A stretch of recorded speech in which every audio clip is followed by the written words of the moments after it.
Bueno, pues hola a todas. Yo soy Andrea Maisonave Rodríguez, trabajo en Banco Santander en Tecnología y Operaciones de HQ.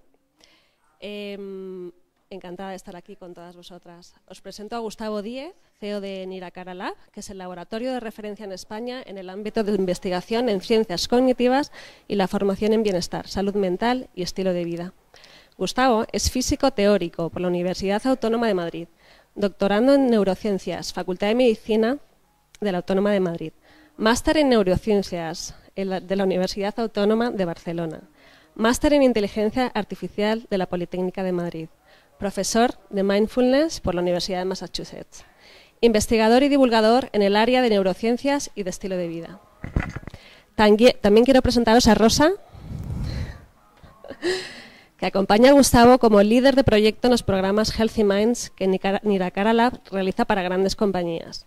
Rosa también es fundadora y directora de TEC, una consultora que proporciona a las organizaciones itinerarios formativos diseñados a medida, enfocándose en el bienestar, el liderazgo, la diversidad y la comunicación consciente. Y lo hace trabajando en red con profesionales, escuelas de negocio y consultoras que son excelentes en lo suyo. Conocí a Gustavo en el programa Healthy Minds que Niracara Lab hizo para Banco Santander y donde yo participé como asistente. He de decir que fue un auténtico lujo para todos los que pudimos acceder a esta transformadora formación. Ahora, sin más, Gustavo nos hablará de la ciencia de los hábitos y a continuación tendremos un vino español que esperemos que todas disfrutéis. Muchas gracias. Qué grande. Muchas gracias. Bueno, ante todo, como mejor me puedo presentar, yo creo que es como un superviviente. Yo creo que, igual que muchas de vosotras, ¿no? Superviviente en el sentido de que no es fácil sobrevivir a los ritmos, las presiones, las incertidumbres, una pandemia, una guerra, conservando el bienestar. Y más aún, también, y a muchos también nos ha pasado, no sé si a vosotras también, conservando la salud mental. Es decir, sin que síntomas de malestar, estrés, ansiedad, depresión aparezcan y formen parte de nuestra vida. Y básicamente por eso cambié la física teórica. Yo estaba doctorándome en su momento en la Universidad Autónoma en un tema que nada tiene que ver con salud mental, como son los superfluidos. Cuando comencé a sentir de una forma demasiado inminente la necesidad de hacer algo con síntomas que estaba viviendo y que muchas personas viven. En este país aproximadamente, no sé si lo sabéis, pero antes de la pandemia, en torno a un 14-15% de mujeres entre los 30 y 55 años consumen algún tipo de ansiolítico, antidepresivo o hipnótico.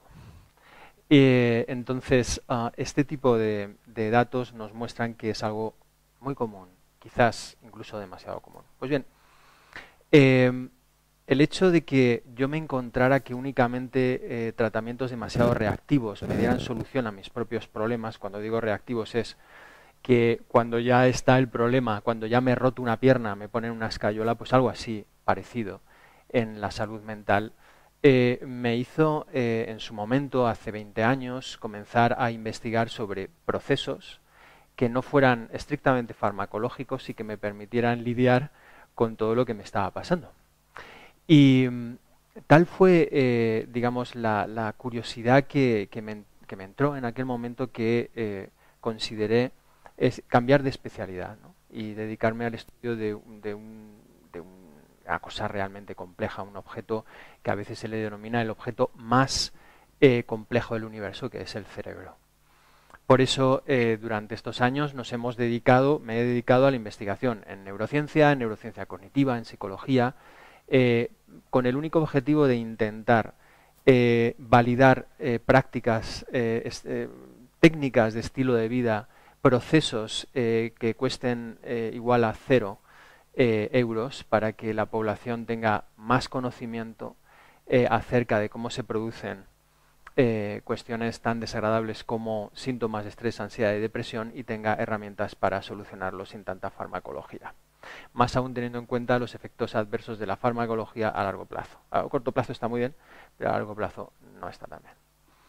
Y me encontré con algo bastante interesante y es que somos, ¿cómo decir?, analfabetos en lo que trata, o en lo que se trata, digamos, de nuestras propias habilidades para gestionar los problemas que nos encontramos habitualmente. Y por eso desde el laboratorio que tenemos, que fundamos ya en el 2007, pues hemos intentado no solamente investigar, sino también divulgar. Divulgar a través de diferentes proyectos con universidades. Hemos colaborado, de hecho nacimos dentro de la Universidad Complutense, hemos colaborado con la Autónoma, con la Politécnica, pero también fuera con la Universidad de Stanford, con la Universidad de Massachusetts, con la Universidad de Brown, etc. Y lo que vamos a ver hoy son varias cosas que yo creo que son muy interesantes. Uno, ¿qué es un hábito? ¿Qué es el hábito? ¿Por qué es importante entender qué es el hábito? Dos, ¿cómo sucede o qué pasa en el cerebro cuando se construye un hábito? ¿Por qué a veces esos hábitos que se generan en la población son hábitos no del todo adecuados? Es decir, que no adaptan a esas personas a largo plazo a vivir una vida feliz, sino todo lo contrario. ¿Cómo hackear de alguna forma el cerebro si eso se puede? Es decir, una vez que ya hemos interiorizado hábitos que no son del todo saludables, ¿cómo poder cambiar eso, si es que se puede? Partiré de una primera, ¿cómo decir?, de un primer enunciado, ¿no? Y es que verdaderamente casi todo lo que hacemos es automático. Es decir, que nuestro cerebro nos hace actuar automáticamente, pensar automáticamente, sentir automáticamente, percibir automáticamente. Y cambiar eso, pues tiene su coste. Lo vamos a ver más detenidamente. Empiezo por una simple pregunta, porque me interesa saberlo. ¿Cuántas de vosotras sabéis verdaderamente dibujar?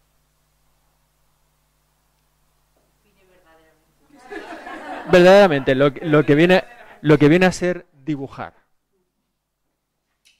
1, 2, 3, 4. Bueno, hice esta misma pregunta hace 3 semanas en recién licenciados de kindergarten. Personas de 5 años y el 100% de las personas levantaron la mano. Cuando haces esta pregunta en el colegio o en el instituto, a lo mejor es el 60% de personas que levantan la mano. En la universidad probablemente sean 40, ¿no? Y ya personas profesionales, pues aproximadamente un 5 o 10%. Bien, ¿por qué? Porque tenemos un patrón de pensamiento, ¿no? Nos definimos de una cierta manera, en base a lo que consideramos que es dibujar bien. Por eso he dicho verdaderamente. En base a dibujos, por ejemplo, que vemos de personas que son realmente outliers, ¿no? Nos comparamos con Da Vinci y entonces decimos, yo no dibujo tan bien como él, con lo cual no sé dibujar. Hay un colega, una de estas personas que es un loco sabio, es arquitecto, y una de sus grandes intenciones es hacer que la gente dibuje, porque para él dibujar es algo muy sencillo, es expresar las ideas de una forma explícita en un papel. Yo en física teórica tenía que dibujar, no podía comprender un problema si no lo dibujaba. Y como yo, todo el mundo en la carrera lo hacía. Es decir, dibujar es algo tan sencillo. Ahora, ¿por qué pensamos que no sabemos dibujar? Porque tenemos un patrón de pensamiento, es decir, tenemos un hábito de pensamiento. Es decir, un patrón de pensamiento se convierte en un hábito cuando es tan automático que ni siquiera nos damos cuenta de que está sucediendo. Cuando hablamos de hábitos, normalmente creemos que el hábito únicamente es un hábito de conducta. Es decir, ¿hacemos deporte o no hacemos deporte?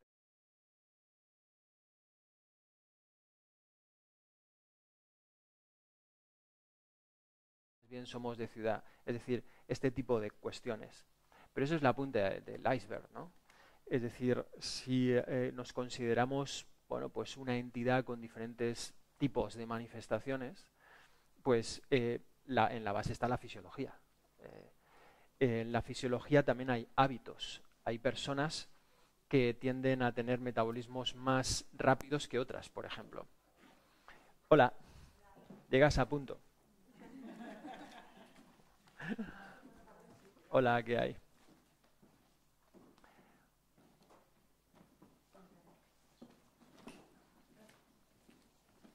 También el estado de ánimo a veces conlleva, no pasa nada, no has sido tú, sino la responsabilidad de tu móvil. El estado de ánimo también conlleva hábitos, es decir, hemos aprendido por muchos motivos diferentes estados de ánimo que en principio creemos que nos adaptan al entorno. Se ve claramente en culturas, porque ante empresas del mismo dominio que se dedican más o menos a lo mismo, hay estados de ánimos, digamos, diferenciales entre unas y otras. Son hábitos que también operan en la empresa, no solamente a nivel individual, sino también social. Y hay hábitos de cognición, hay hábitos de pensamiento, como el que hemos tenido ahora cuando hemos respondido que no sabemos dibujar. Hábitos emocionales, reacciones que tenemos ante diferentes impulsos, ante diferentes cuestiones que nos pasan en nuestra vida, y obviamente hábitos de conducta. Al final, el hábito se puede entender de la siguiente manera. En algún momento, en tu evolución, una acción, ya sea una acción física, una acción de pensamiento, una acción emocional, te ha adaptado de alguna forma. Por ejemplo, si vivimos en una familia donde hemos sido el séptimo de 9 hermanos y de alguna forma la manera de atraer la atención de nuestro papá o de nuestra mamá es hablar alto, pues bueno, esa acción te ha adaptado y probablemente la conservarás durante toda la vida, ¿no? ¿Por qué? Porque cuando la repites una y otra vez y te funciona en ese momento, al final se genera una habilidad, una impronta cerebral, que veremos que tiene mucho que ver con una molécula maravillosa que se llama dopamina, que no solamente la tenemos los seres humanos, también las medusas, o sea, es algo que es transversal en todos los seres vivos. Y finalmente, esto es más típicamente humano, todo este conjunto de hábitos cognitivos, hábitos del comportamiento, hábitos emocionales generan eso que llamamos yo. Es decir, eso que creemos que somos. Pero no solamente a un nivel explícito. Me explico. Cuando digo explícito es cuando yo te pregunto ¿quién eres? ¿Cómo eres? ¿Qué te gusta? No, no solamente eso, sino a un nivel implícito. Es decir, aquello que no puedes explicar realmente, tu forma de moverte, tu mímica, obviamente tus emociones que salen de forma automática, todo eso también son hábitos generados, ¿vale? O sea que el tema del hábito, como veis, es un temazo, ¿no? Y una cosa interesantísima es que en esta parte del esquema hay más flexibilidad. Cuando tú estás generando una respuesta ante un reto nuevo, hay más flexibilidad, necesitas más reflexión, es decir, necesitas cuando comienzas a conducir mucha más atención en el proceso, pero menos eficiencia.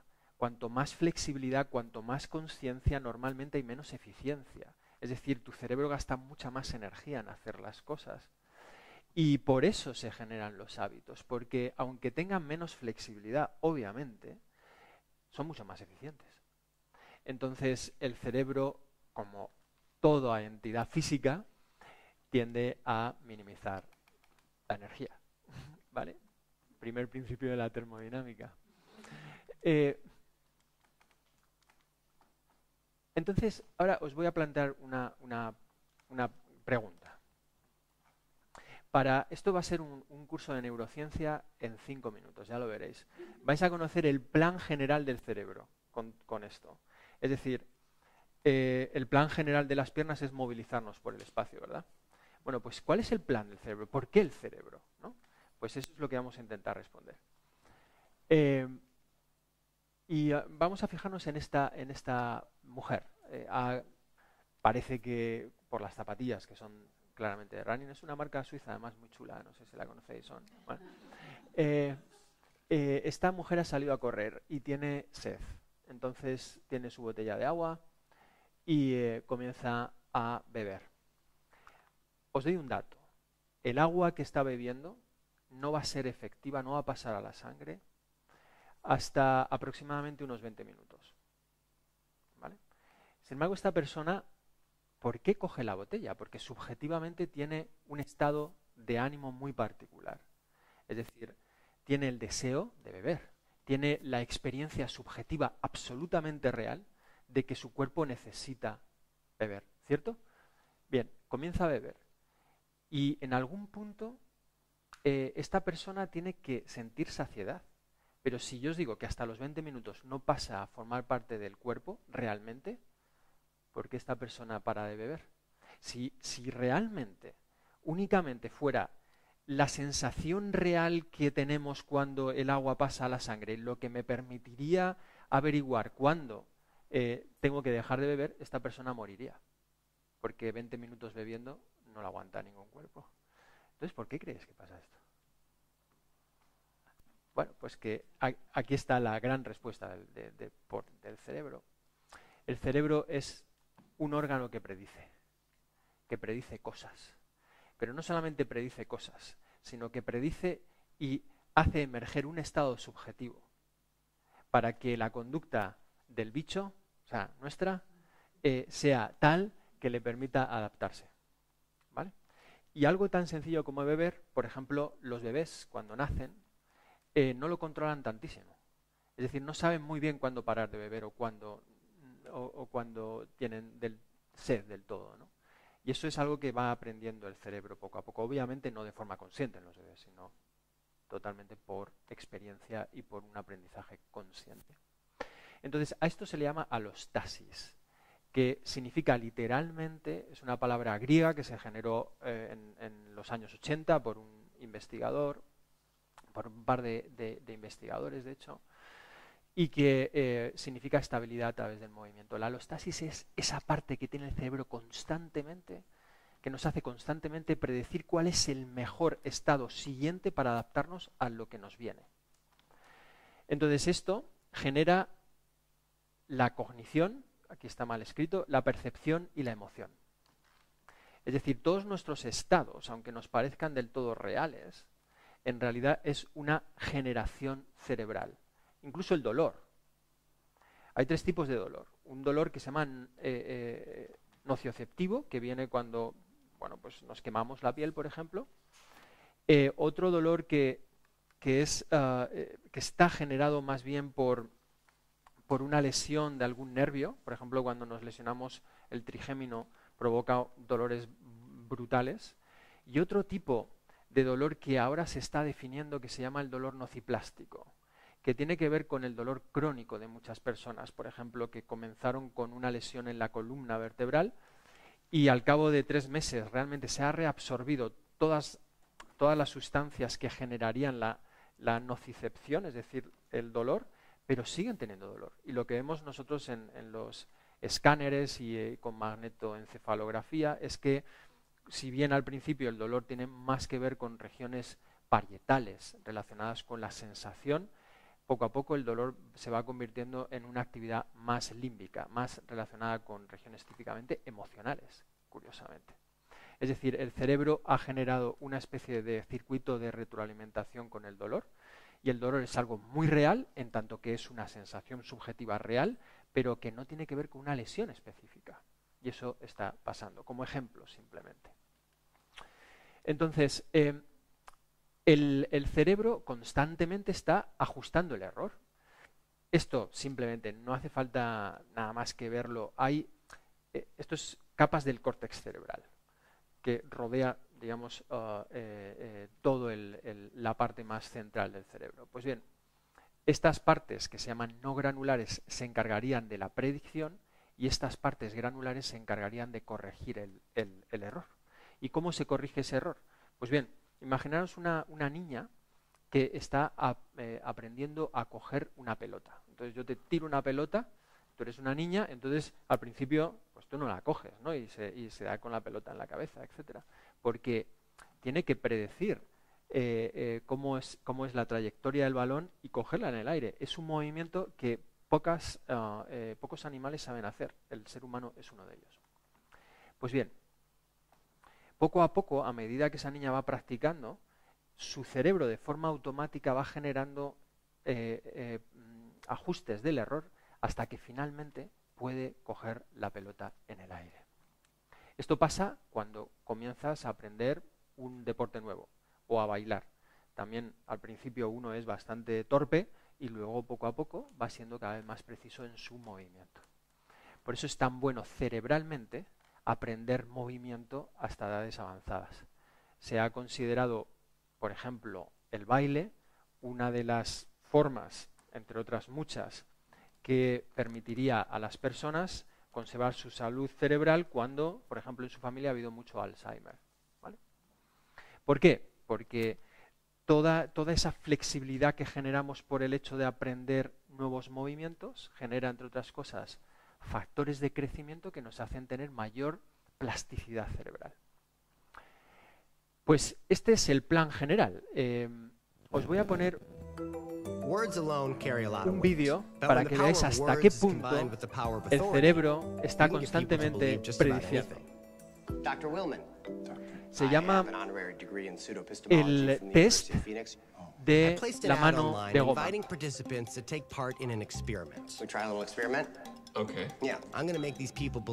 Os voy a decir algunas cosas por si acaso no se entiende bien el inglés.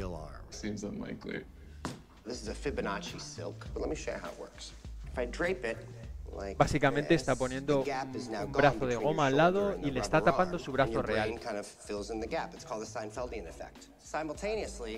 Because you cannot see your real left arm, your brain disassociates that. That's called the Costanza effect.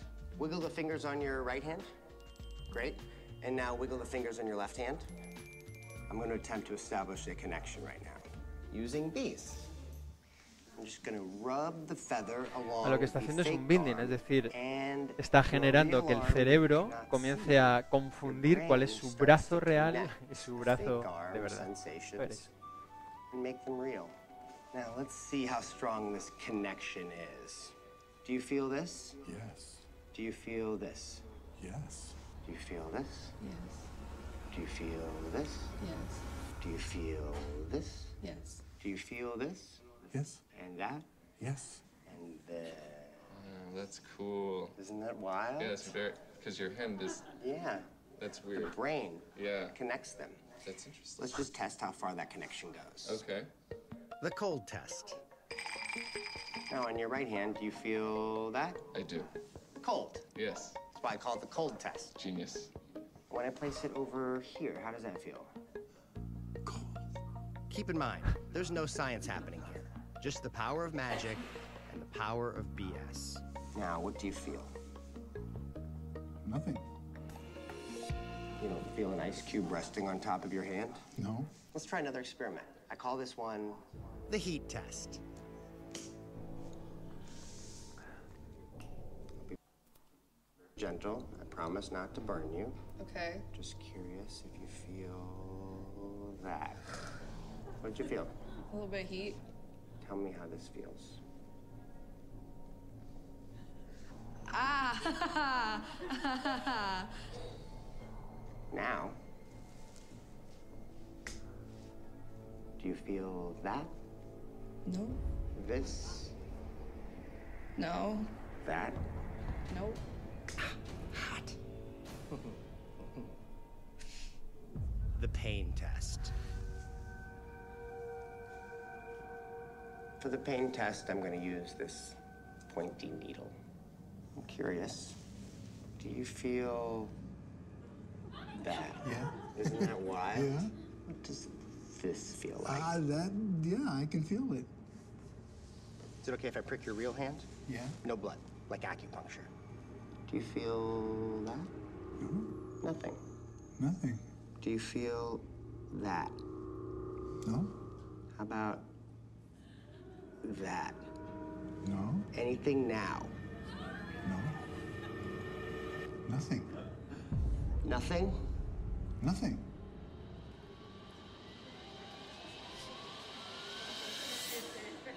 Let's try something else. The hammer test. Oh! Oh! You're good. Don't worry. Wiggle your fingers. Your hand's okay, right? If you don't mind stepping into testing room 2, we're going to collect a urine sample. I'm kidding. It's in testing room 1. Oh. You know what happens in number 2. Oh, no. Bueno, parece que es fake, ¿verdad? El vídeo. Pues buscar en YouTube otras personas que han hecho este experimento y veréis que el resultado es prácticamente el mismo. Esto, sí. A ver, no preguntárselo. ¿Esto pasa con todas las personas del test o hay personas más predispuestas a esto? En este test no lo sé, pero efectivamente hay personas más predispuestas y no dura tampoco el binding, es decir, tienes que hacerlo durante mucho tiempo. Entonces, pero esto nos pasa continuamente. Es decir, tú cuando conduces y vas a aparcar en un aparcamiento de estos que ponen una barra indicando la altura máxima de tu vehículo, ¿qué haces? Te agachas la cabeza. Claro, exactamente. O sea, yo ahora me pego contra ese banco y me rompo la pierna aquí mismo y todas vais a sentir en cierta manera lo que me está pasando, ¿no? O sea, no vais a sentir mi propio dolor, pero vuestro cerebro va a dar una respuesta que os hace sentir empatía. Es decir, nuestro cerebro está hecho para eso porque somos animales sociales. Por eso, cuando yo os estoy hablando y estoy poniendo ciertas mímicas, una zona de vuestro cerebro llamada la zona anterior del córtex cingulado, que está aquí, esta zona de aquí, está enviando predicciones de lo que yo estoy sintiendo. Y si pongo cara de tristeza, vosotros vais a sentir tristeza, vosotras vais a sentir tristeza, ¿no? Pues bien, esto se descubrió hace ya muchos años, este tipo de test, y empezó por un investigador que se llama Vilayanur Ramachandran, que obviamente tiene ascendencia india, pero está en California estudiando, es un gran neurocientífico, para resolver un problema que hay bastante grave en personas que pierden un miembro, por ejemplo un brazo, y le sigue doliendo, ¿vale? Entonces, este dolor del miembro fantasma, ¿cómo se trata algo que es fantásmico, ¿no? Pues hizo un dispositivo muy parecido a este, es decir, un brazo de goma con un espejo para que, para que simulara, digamos, su brazo que tenía bien, pongamos por caso, y de esa manera pudo tratar a esas personas. Bien. Nos pasa también, por ejemplo, personas ciegas que comienzan a caminar con su bastón. Su bastón forma parte de su mapa cerebral. O personas que tocan un instrumento de música. Esta capacidad que tiene el cerebro nos hace extraordinariamente flexibles a la hora de manejar instrumentos, ¿no? Y probablemente ha sido una de las claves por las que nos hayamos adaptado tan bien. Entonces, al final, ¿qué es el cerebro? Pues el cerebro es una capa de predicción, ¿vale? Esto es como el simplismo más absoluto. Pero es una capa de predicción que está prediciendo, también esta misma capa va corrigiendo las predicciones futuras, conectada a una bolsa de hormonas que controlan, digamos, las funciones fisiológicas del cuerpo. Ya está. Eso es el cerebro, ¿vale? Entonces, como veis, vengo de la física. Entonces, hay un chiste que dice, bueno, ¿en qué se diferencia un físico y un ingeniero, ¿no? Muy fácil. Tú ponles un problema del tipo, calcula el volumen de la vaca. Entonces, el ingeniero va a coger una vaca, la pone en una piscina y entonces el volumen de agua que sale de la piscina pues es el volumen de la vaca, ¿no? El físico empieza con una frase, imaginemos que la vaca es redonda. Porque siempre partimos de problemas más sencillos para intentar entender la cosa, ¿no? Pues algo así está el cerebro. Y por esto vamos a entender el porqué de los hábitos, por esta función cerebral. Primero partiendo de una asunción, y es que sea lo que sea la realidad, no es lo que estás viendo. Es decir, lo que estamos viendo es una percepción que nos hace adaptarnos al entorno. Por ejemplo, un mosquito tendrá una percepción completamente diferente a la tuya, porque le hace a lo mejor percibir diferentes calidades de la piel. Pero es que, por ejemplo, un esquimal puede diferenciar hasta 14 o 16 tipos de blancura. Sin embargo, nosotros, pues una. ¿Por qué? Porque al final la percepción es algo que se genera en base a la necesidad que tenemos, pero también la forma de pensar y también nuestro estado de ánimo, nuestra emoción. Esos son los hábitos, ¿no? Vamos a poner un ejemplito para ver esta pedazo de molécula cómo actúa, ¿vale? Muy simple. ¿Cómo se genera un hábito? Imaginemos que un día estás cansada y justo al lado de casa hay una pizzería nueva. Entonces, estás cansada, el olor a pizza, te vienen recuerdos del pasado, es una pizzería nueva, bueno, parece que es mona, entonces uno coge y entra, ¿no? Y está bien la pizza. Además, me he podido relajar un poco, ese día ha sido bastante tenso, ¿no? Entonces, ¿qué pasa? Que se segrega dopamina. La dopamina se segrega cuando el cerebro dice, hey chicos, esto nos ha adaptado, de cierta manera, ¿vale? Esto mola. Entonces, refuerza esa conducta. ¿Cómo se refuerza? Muy fácil. Segundo día. Hay un estímulo. No tiene por qué ser el día siguiente. Semana siguiente. Hay un estímulo. Imagínate que también ese día llegas cansada.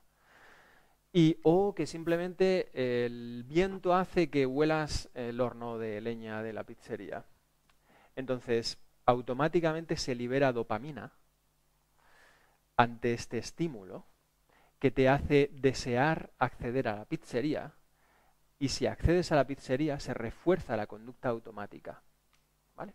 Si esto se repite al cabo del tiempo, entonces por refuerzo generas finalmente un hábito, ¿vale? Obviamente al principio es algo frontal, es algo que tú decides, y llega un momento en que se convierte en algo automático. Casi todas nuestras conductas son automáticas, casi todas nuestras formas de expresión son automáticas, nuestra forma de hablar, nuestra forma de pensar, no solamente individualmente, sino también socialmente. Lo que ocurre con los hábitos que decimos que no son saludables, incluyendo las drogas, hoy en día tenemos prácticamente libre disposición, podemos adquirir muchos tipos de drogas con una facilidad inmediata. Hace 10.000 años no era tan fácil, ¿no? Entonces, imaginamos que un día estás angustiada, baja de energía, tienes estrés emocional, has estado toda la semana trabajando demasiado, no has dormido. Encima, a mí me pasa, cuando se ponen malitos los niños, pues ya todavía es peor, ¿no? Bien, esa situación. Tu cuerpo va a tender a la homeostasis, va a tender a nivelarse, a regularse. Estás mal, tienes malestar, pues lo que intenta el cuerpo es que estés bien, es decir, que tengas bienestar. Entonces, va a haber una búsqueda de placer, siempre, por definición, ¿vale? Todos los organismos lo hacen. Cuando estudiamos con roedores, con ratas en laboratorio, hacen exactamente lo mismo que nosotros. Tened en cuenta que las ratas se parecen en un 99% a los seres humanos, ¿eh? Digo a nivel genético. Entonces, si podemos clasificar en dos tipos de respuestas. Hay placeres inmediatos, que en realidad nos regulan. O sea, una persona que ha caído presa de la adicción es una persona que simplemente buscaba regularse. Ya está. Entonces, puede ser que uno pues comience un día a tomarse un vino, el siguiente día también, y al cabo de un tiempo, sobre todo con cierto tipo de sustancias, se produce un aprendizaje por refuerzo mayor. ¿Por qué el vino produce, por ejemplo, un aprendizaje mayor? Porque segregas mucha más dopamina que con cualquier otra cosa. ¿Vale? Entonces, también las conductas de refuerzo, es decir, estas grandes tecnológicas, lo que están, imaginaos, tienen muchísimo dinero, muchísima capacidad de contratar a gente y obviamente saben cómo hacer que Facebook, Twitter, LinkedIn, este tipo de plataformas o los periódicos que leemos o Netflix tengan una capacidad de generar conductas por refuerzo de una manera más intensa. ¿Por qué? Por ejemplo, los likes, cada like genera un chute de dopamina. ¿Vale? Claro, entonces, si tú produces un chute de dopamina ahora, luego después, esa conducta va a ser de hiperrefuerzo. ¿Vale? Es decir, va a ser mucho más probable que generes esa conducta a que comas brócoli. ¿Vale? O comidas que ya se sabe y se ha estudiado, yo he visto los trabajos de investigación que generan más dopamina, que se llaman altamente palatables.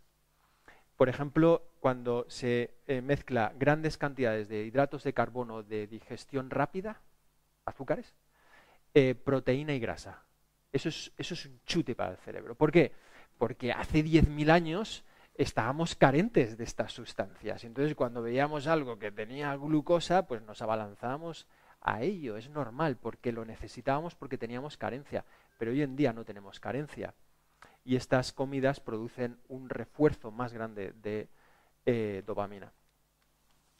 Luego hay respuestas más adaptativas. Uno está angustiado o angustiada y la respuesta adaptativa a lo mejor es correr o hacer deporte. Eso nivela un poquito, no en un primer momento, pero a largo plazo, los niveles de cortisol en sangre y eso hace que poco a poco tú te puedas regular.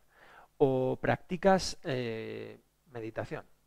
Yo he investigado mucho también en laboratorio y hemos visto cómo cambian los cerebros antes y después de practicar meditación y es extraordinario. No solamente hay cambios funcionales, sino también estructurales. ¿Por qué? Es normal. Es decir, si tú entrenas el bíceps braquial levantando una pesa, pues obviamente vas a tener un bíceps braquial bastante más gordo. Y pasaría lo mismo con aquellos circuitos que típicamente se entrenan en meditación, que son circuitos atencionales, por ejemplo, o de regulación de las propias emociones. Pues a la larga tiene un efecto. O, por ejemplo, las relaciones de calidad con personas.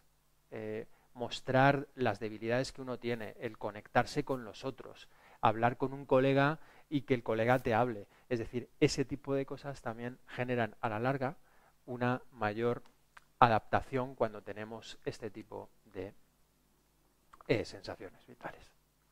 Entonces, resumiendo, ¿por qué se generan los malos hábitos? Básicamente, no es culpa nuestra, es que nuestra biología está hecha para buscar el placer inmediato, es decir, para encontrar una solución rápida, pero a veces las soluciones rápidas no son las mejores soluciones a largo plazo. Y lo malo es que muchas de estas conductas generan un hackeo en el circuito dopaminérgico que se llama mesocorticolímbico, es decir, en toda una red neuronal que lo que hace es que caigas presa de eso mismo. Para que os hagáis una idea, personas que están adictas a la cocaína, directamente la cocaína secuestra ese circuito a tal punto de que no pueden sentir placer si no es consumiendo. Es una barbaridad, ¿no? Pero es así lo que pasa. A mí me gusta mucho entender esto porque yo creo que quitamos esa demonización que a veces tenemos, ¿no? Hacia otros y hacia nosotros mismos, acerca de estas cuestiones. Tenemos que entender el cuerpo para poder comprendernos a nosotros. Pero en el caso del ser humano tenemos un pedazo de corteza prefrontal maravilloso. Y esta corteza prefrontal es lo que te hace un día decir, en el caso de la pizza, joder, llevo ya 2 meses cenando 3 días a la semana en una pizzería, ¿no? Quizás no es la mejor idea, dado que estamos en junio y dentro de poco tengo que ir a la playa. Por ejemplo, ¿no? O es que me siento peor, me siento más pesado, luego me levanto con menos energía, ¿no? Bien, esto es capacidad de reflexión. Y esto no lo tienen todos los organismos vivos, ¿eh? El ser humano lo tiene. Y esta capacidad de reflexión literalmente permite generar flexibilidad en estos circuitos. En realidad, cuando se genera una conducta automática, es como, imaginaos un fichero zip, ¿no?, de estos del ordenador, que se almacena aquí, en el estriado, y que en el momento que se libera dopamina se activa, se libera ese paquete, y entonces ya sabes cómo hacer la conducta. Bueno, no es que sepas, sino que tu cuerpo ya hace la conducta, ¿no? Pues bien, esta zona prefrontal puede modular el comportamiento. Las malas noticias es que hay veces que esta corteza prefrontal no modula nada porque está inactiva. Antes os hablaba de la cocaína. La cocaína, una de las cosas que hace es generar una inhibición de esta zona. Cuando una persona está adicta, normalmente deja de tener a largo plazo la capacidad de dominarse, ¿no? Pero también pasa cuando, por ejemplo, no dormimos o cuando estamos cansados. No sé si habéis visto gráficos de las compras en Amazon. Hay más siempre por la noche, ¿vale? ¿Por qué? Porque generan un chute de dopamina, el hacer clic, de alguna manera. Y cuando no descansamos adecuadamente, con las conductas de hiperrefuerzo, como antes os he dicho, ¿no? Cuando estamos muy estresados también, o cuando las sustancias en sí mismas generan un hackeo del cerebro. Estas condiciones hacen que la corteza no funcione adecuadamente y entonces las conductas automáticas sean completamente inflexibles, por así decir. Esto es un cerebro sin estrés y esto es un cerebro con estrés. Cuando estamos presas del estrés, y aquí cuando hablo de estrés no hablo del estrés normal, o sea, el estrés nos adapta, el estrés es maravilloso, el estrés es bueno. Estoy hablando de una condición de estrés constante. Os pongo un ejemplo, no sé si a alguna aquí le gusta el Dragon Khan o las montañas rusas. ¿Sí? ¿A quién? A ti. Vale, imagínate que te invito a un Dragon Khan, pero te digo, este es un Dragon Khan especial, porque dura exactamente 48 horas. No te va a molar. Es decir, el chute mola durante un tiempo de estrés, no siempre. Lo que hace el estrés durante largo tiempo es agotar las reservas del cuerpo, ¿vale? Das un calentón al cuerpo que al final genera una carga. Pues bien, en esa situación el cerebro, que es muy listo, dice, o cuando hay una ansiedad brutal, por ejemplo, porque la incertidumbre es muy grande, y está uno un día tras otro pensando, rumiando, antes de irse a dormir en qué va a pasar, etcétera, esos leones que tenemos dentro pueden generar a largo plazo un secuestro de la amígdala. La amígdala es una región preciosa. Yo estoy enamorado de la amígdala porque es tan pequeña, pero tiene tantos núcleos y sirve para tantas cosas. Pero entre ellas nos advierte de los peligros. Entonces, cuando el cerebro parece que ve que no funciona, digamos, las conductas que generamos para estar adecuadamente en nuestro entorno, la amígdala se activa, inhibe la región prefrontal y entonces aquí ¿qué pasa? Que tiramos siempre de conductas completamente automáticas. Por eso el estrés al final hace que nuestras conductas a largo plazo no sean tan adecuadas, ¿no? Entonces, ¿qué podemos hacer? Hay muchas cosas que podemos hacer. Yo para vosotras he elegido una, que es también por mucha investigación que hemos hecho nosotros y una investigación que os voy a mostrar de un colega que se llama Jackson Brewer de la Universidad de Brown, que muestra que hay una cosa muy interesante que uno puede hacer. Es una palabreja que ahora se dice hasta en todos los lados, a veces está muy mal entendida, porque parece que es algo extraordinario y no es algo extraordinario. Es decir, son funciones psicológicas que ya teníamos hace milenios y que simplemente lo que se está poniendo ahora de manifiesto es que el entrenamiento adecuado de la atención puede generar cambios estructurales y funcionales en el cerebro capaz de hackear de alguna forma nuestras conductas. Este es un esquema que hace Judson Brewer en un libro que tiene sobre la ansiedad. Él es psiquiatra y, entre otras cosas, ha tratado obviamente el tema de la ansiedad. Y es muy sencillo de entender. Él ha investigado activamente con personas que están adictas a la comida o personas que están adictas a el tabaco.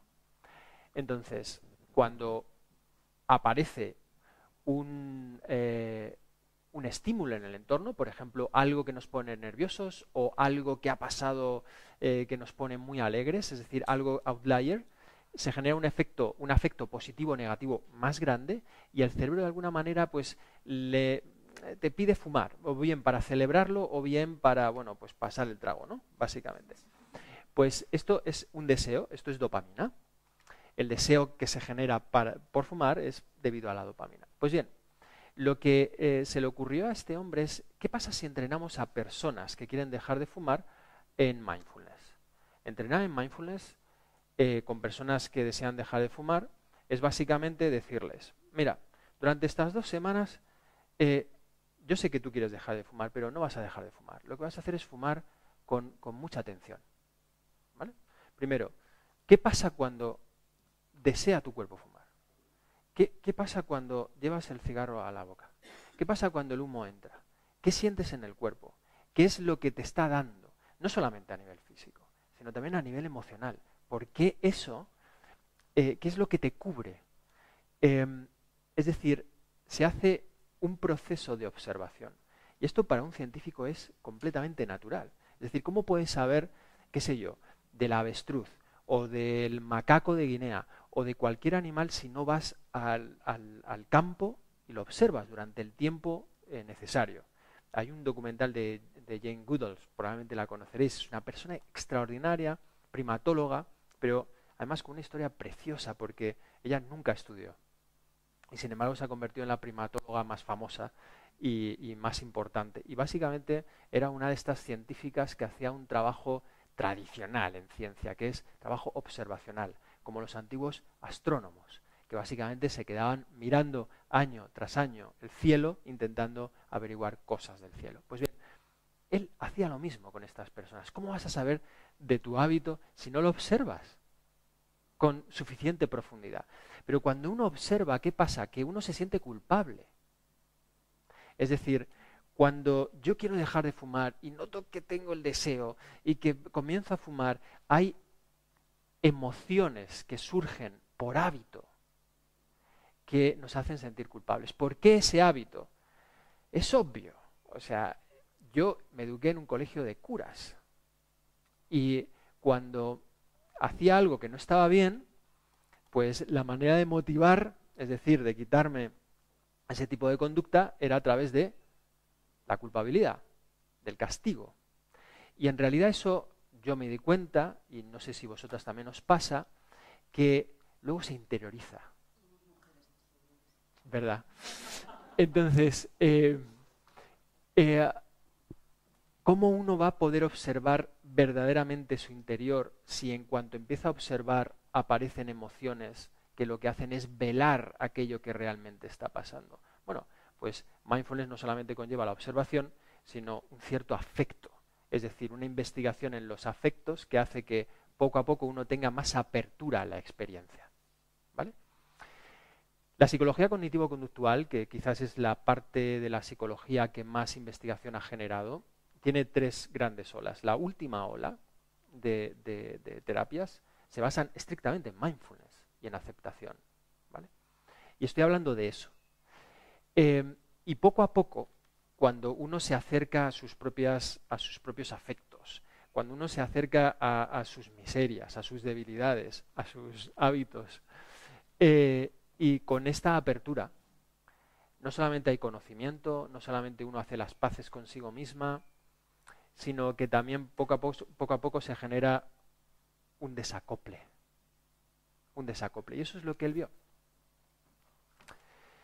Con este tratamiento, esto es un artículo del 2011, el título es tal cual, Mindfulness Training for Smoking Cessation, y es un estudio randomizado, controlado, y que básicamente controla con un grupo activo en el que se hace el tratamiento que hasta la fecha tenía más éxito en el dejar de fumar. Y el grupo de mindfulness en el que nunca se les dice deja de fumar por voluntad, sino por conocimiento, que es un poco diferente, intentando conocer cómo se produce todo el proceso. Un grupo que dura más o menos unas 10 semanas. A las 17 semanas después de haber acabado el proceso, fijaros que todavía casi un 30% de personas siguen sin fumar, ¿no? Entonces esto nos habla de algo. Nos habla de la capacidad que podemos tener si hacemos básicamente esto. Con mindfulness lo que haces, lo que nosotros vemos cuando una persona está dentro de una máquina de magnetoencefalografía y luego lo analizamos, es que cuando está perfectamente concentrada en la respiración, por ejemplo, que es una técnica muy sencilla, se activa una región que se llama dorsolateral prefrontal. Es en la zona prefrontal dorsolateral, normalmente la izquierda. Y es zona prefrontal, una zona que constantemente, o que también estudiando la conectividad, genera mayores lazos de conectividad funcional y también estructural con regiones límbicas. ¿Eso qué quiere decir? Que la persona poco a poco va a generar mayor capacidad de regular sus propias emociones. Entonces, tenemos la capacidad de generar un tipo de observación, de conocimiento de nosotros mismos, algo que ya decían pues, los griegos, con ese conócete a ti mismo, que genera una mayor flexibilidad en nuestras conductas, porque al final de lo que habla esto es de haber tenido un método, un medio para generar mayor flexibilidad. Y es gratis. Hay miles de programas, incluso gratis, que podéis descargaros de universidades de todo el mundo. En América, por ejemplo, hay programas de mindfulness en la Universidad de Stanford, en la Universidad de Harvard, que se pueden descargar y hacerlos de forma gratuita. Y bueno, el propio Jackson Brewer tiene una aplicación para dejar de fumar también, que puedes bajar en la Apple Store, basada en este programa. Y también es gratis intentar conocer no solamente nuestro interior, sino también en los territorios donde nos movemos. Hace un tiempo, un mes o algo así, viví algo que me hizo reflexionar mucho, ¿no? Estaba en la Facultad de Medicina porque tenemos ahí un proyecto en la Complutense y entonces vi cómo una secretaria a un alumno recién llegado que quería hacer un máster mexicano no tenía un papel y entonces le echó una bronca que te cagas al mexicano, ¿no? Entonces yo veía cómo se iba haciendo cada vez más pequeño, se le iban pasando por la cabeza, oh Dios mío, me voy a tener que volver a mi país, oh Dios mío, todo lo que he planificado ahora no va a poder ser, cuando yo sé que ese papel, porque también dirijo un máster en la Complutense, es fácil de conseguir. Y entonces me pregunté, ¿por qué así? ¿Por qué hemos generado entornos que no son mentalmente saludables? ¿Por qué hacerle la vida imposible a este muchacho, que a lo mejor ya tiene la impronta de que ha llegado a una universidad donde básicamente lo va a tener muy difícil? ¿Por qué generamos entornos así, ¿no? Cuando es gratis tratar bien a la gente, ¿no? Por hábitos. Porque nos hemos acostumbrado a observar el mundo como un sitio hostil, quizás. Y entonces la manera de responder a algo que resulta amenazante es a través de dos cosas que también hacen las ratas, los monos o las cucarachas, que básicamente es huir o luchar. Cuando el entorno es amenazante, cuando hemos generado el hábito de percibir el mundo así, obviamente el hábito se impone.